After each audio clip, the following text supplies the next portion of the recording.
रसूल अल्लाह नहीं रहे।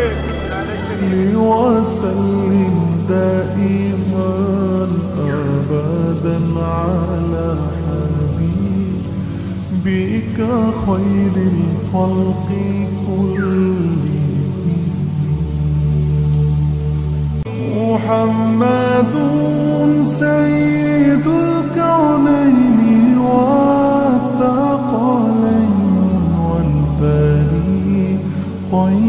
من عرب ومن عجم.